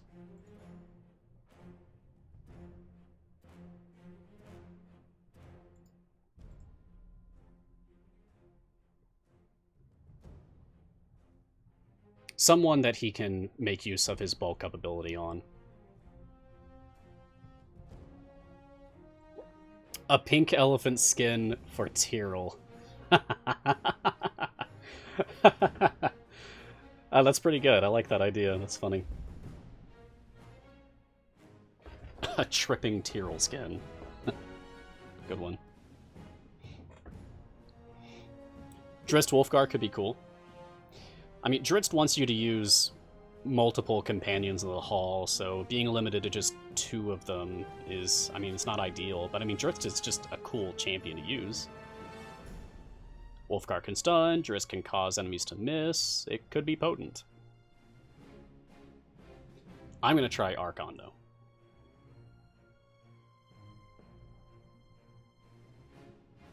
Baron could be interesting. The hammer stacking, the healing. Celeste, yeah. I'm seeing good suggestions in here. That's really a lot of the fun when it comes to the release of new adventures and variants, is theory crafting with the community. Trying to figure out, like, what would be best here, what would be optimal, and then not doing that. Doing something purposefully suboptimal, just to challenge myself. Yeah, I wouldn't do Drizzt with Archon. Definitely not. Drizzt Wolfgar, sure. But not Drizzt and Archon together.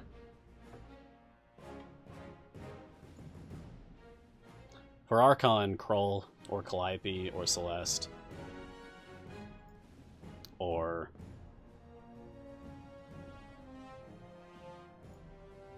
Cathris. Spurt. That would be funny. Archon and Spurt. Best friends. Going on an adventure together. Fantastic.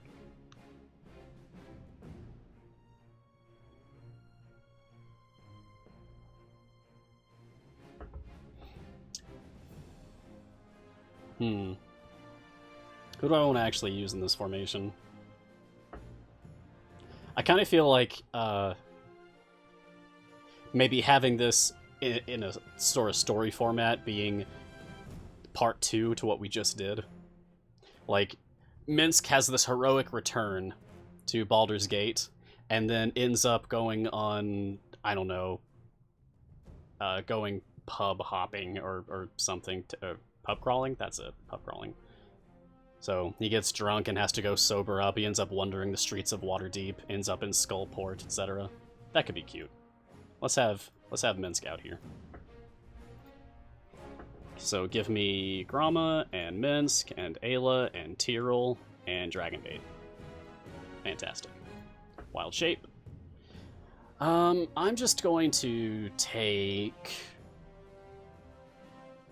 humanoids, because that's generally a safe bet. Humanoids, beasts, undead.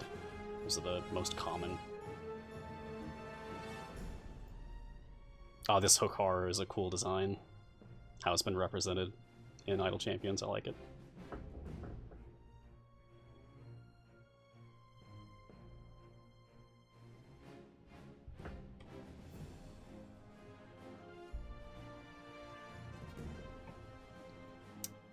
Give me Tyrrell in front with Dragonbait. And then, yeah, we can just do this. There we go. Little group of 5 here.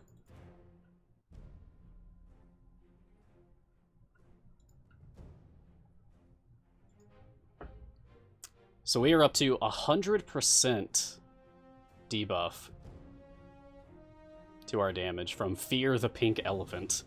That's a great name for a debuff. Fear the Pink Elephant. Hey, whose idea was this? Who came up with this one? It's really funny. Does it actually show it in formation effects? No.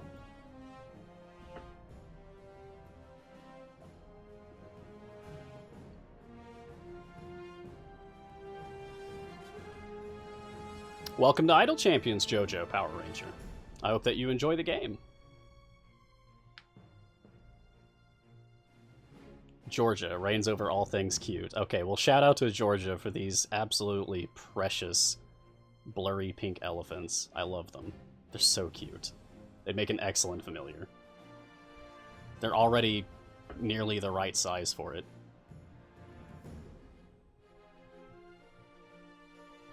In terms of concept, Chris came up with this one. Okay, excellent. Then also, big thank you to Chris. I love I love your ideas, man.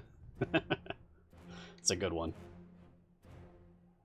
This feels very unique.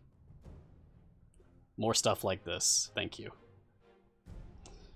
Okay, so the debuff isn't growing past 100%. We're at 141 stacks, and yet the debuff is still 100%, so it's not going past that, thankfully. I was worried, but it would just keep going and keep going and keep going. Now, the variant rules for this does state that for every 15 minutes that passes, the number of stacks each champion has is reduced by 25%. Using bounty contracts also decreases the stack size as if the time of the contract had passed. I'm going to try this. We're currently at 150 stacks, and I'm just going to use one small bounty contract, which is 30 minutes. It didn't go down. Okay, I'll use one more as soon as this goes. We're at 159. So it should be 157. It is not. Still 159. So I don't know if that number ticks down or if that's just a display error. Maybe the effect is ticking down when I use the bounty contracts, but the display number stays the same. I'm not sure. But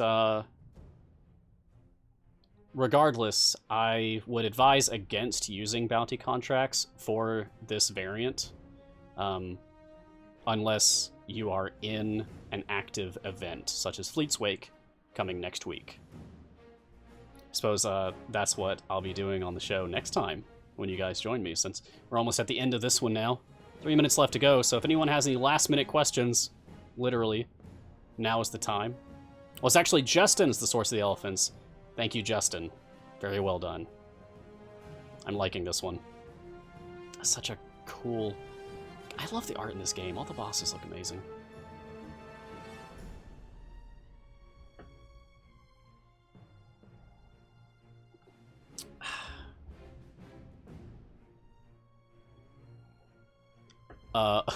What would be my preferred new patron? I'm guessing you meant to say patron instead of Patreon. Me. Mars for patron 2020. No, I'd want it to be something that is not even anywhere close to what's currently being done, and something that also allows for all of the current champions that do not qualify for any of the patrons, so Mert and Vajra. So it'd have to be something else that unifies like a group of champions, about roughly the same number. I think it's about high 30s, low 40s currently for each of the patrons for how many champions qualify. I think I did the math on this a couple weeks ago, and something like must have tank or support role would be roughly the right number. But that also wouldn't allow for the use of Morgane or Ashara or Jim, who can't currently be used, or Guthris. Well, no. No, they're all support, so they could be used. They could be used, yeah. Well, I actually do have a text document written up for this, so maybe I'll post about that in the Discord later. There was some good discussion on the Reddit last week about what sort of upcoming patron might allow for all of those currently disallowed champions.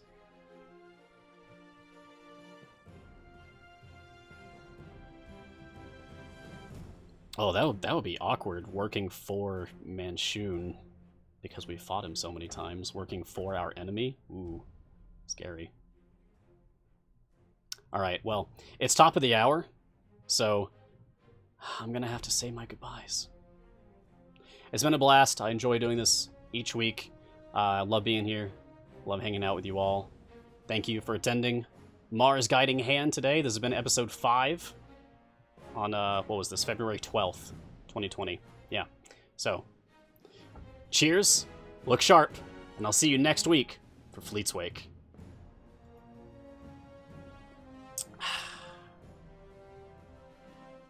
Goodbye.